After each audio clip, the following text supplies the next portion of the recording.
Louisiana Senator John Kennedy is a member of the Senate Appropriations Committee.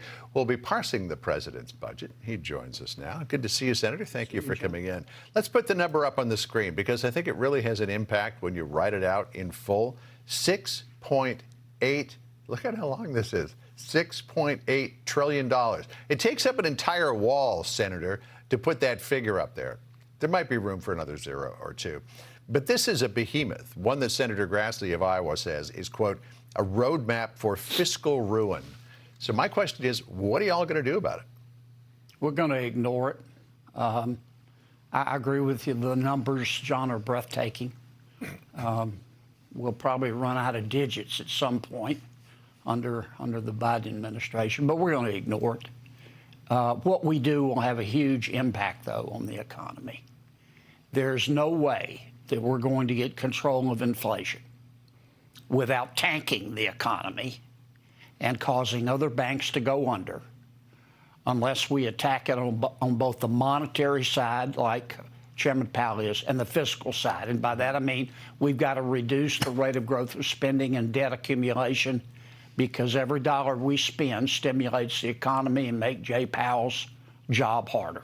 One of the big areas of controversy is the increase in defense spending. We'll put it up on the screen. Biden is proposing a 3.2% increase in defense spending. Look at what China's doing, 7.1%. Now, the U.S. defense budget is roughly almost 4 times that of China, but last time I checked, the yuan goes a long way when you're building aircraft carriers and putting bullets in guns. Well, China, of course, doesn't have to reach a consensus on anything. All President Xi has to do is say that it's going to happen, and it happens. But look, the budget is an important part of a larger problem. And let me just cut to the chase for what it's worth. If I were president, what I'd do today is pick up the phone and call Chairman Powell and say, look, can you I'm not trying to tell you what to do on interest rates. I just want you to hold off for a few days. And the second call I would make would be to congressional leadership, Republican and Democrat. And I'd get everybody at the White House. And if I were president, I'd tell Mr. Powell, look, I wish you would consider not raising interest rates this time. In the meantime, I'm going to announce that we're going to reduce the rate of growth of spending and debt accumulation to help you do your job. And I think you'd see markets settle down. I think you would see the banks settle down. And I think it's our best chance to cure inflation without destroying the economy and the banks. Although this president has said he wants to give the Fed complete independence. Janet Yellen. But that's not interfering with the Fed. I wouldn't tell the Fed what to do. I would say, look, would you come to a meeting? Do what you've got to do. But let me say it again, there's no way to solve the inflation problem without tanking the economy and the banks unless we reduce the rate of growth of spending and debt accumulation. Well, some people might say, though, that's like asking for a pony for your birthday but not demanding one. Yeah, exactly.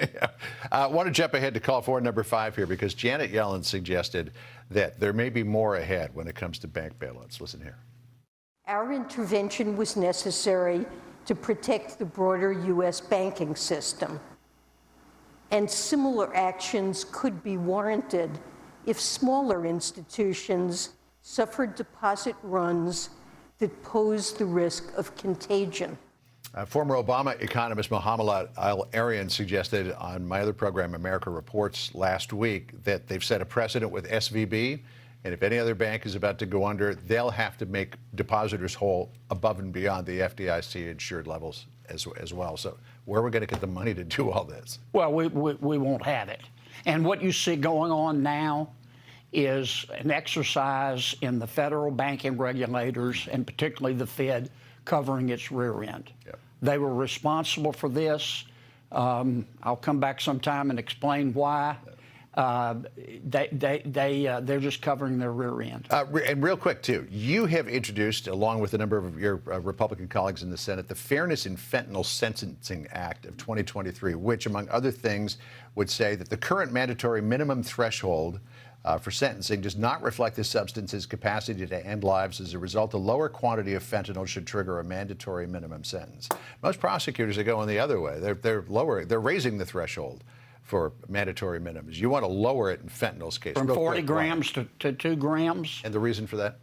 There ought to be a special place in hell for anybody who deals fentanyl. When my son was growing up, I lectured him about the risk of addiction because kids are going to experiment. Yep. Today, you have to tell your kids you can't try it at all. Yeah, because it might kill you. It'll kill you. You can't experiment. You get one shot. Let me say it again. There ought to be a special place in hell for people who deal fentanyl. Senator, we'll keep following the progress of the bill. Thank you for joining us this morning. Appreciate it. Hope you have a good hearing today. Thank you, man.